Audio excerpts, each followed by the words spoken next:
आज नवऱ्याला मी अद्दल घडवली, कारण मला त्याला अद्दल घडवायचीच होती. माझ्या मनात खूप दिवसाचं होतं की त्याच्यासोबत मला असंच वागायचं आहे. आज ना मी माहेरातून परत आलेलो होतो आणि माझ्या आईने बघा 20 ते 25 किलो ना गव्हाचं दळून दिलं, कारण इथं ना 20 रुपये किलो आहे पुण्यात, म्हणून तिथं 4 रुपये किलोचं आहे. तर तिने मला 25 किलो आटा दळून आणला.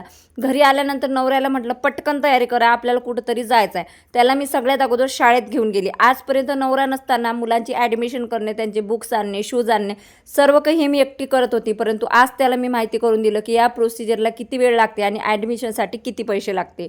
त्याच्यानंतर आम्ही तिथून निघालो आणि लगेच आम्ही उसाचा रस घेतला आणि मॉलमध्ये गेलो. आणि त्याला मी सांगितलं की तू नसताना हे सर्व कामं मी एकटीच करत होती. एकदा मी घरातून निघाली ना की उपाशी तापाशी राहत होती आणि हे सगळे कामं करूनच मी घरात जात होती.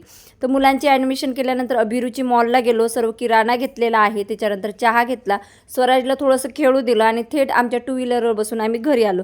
घरी आल्यानंतर सुद्धा म्हणजे आराम नसतो. इथं माझी पोत तुटली होती तर ते मी गाठून घेतली आणि घरी आल्यानंतर सुद्धा मी हे सामान ठेवलं. तोपर्यंत नवऱ्याने मला चहा करून दिला आणि लगेच माझे 2 व्हिडिओ एडिट करायचे होते ते मी करून घेतले.